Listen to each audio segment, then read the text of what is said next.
Finally 9 ঘন্টার ড্রাইভের পরে কায়রো থেকে পৌঁছে গেছি সিওয়া ওয়েসিস। সিওয়া ওয়েসিসের যেটার জন্য সব থেকে বেশি ফেমাস সেটা হচ্ছে এই ব্লু কালারের সল্ট লেক। এখানে আপনি চাইলেও ডুবতে পারবেন না।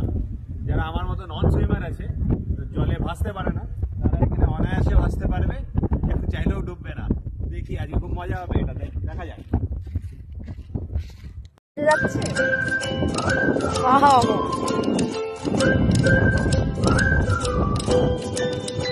বডিটা ফ্ল্যাটে ফ্ল্যাটে সবাই ভাসছে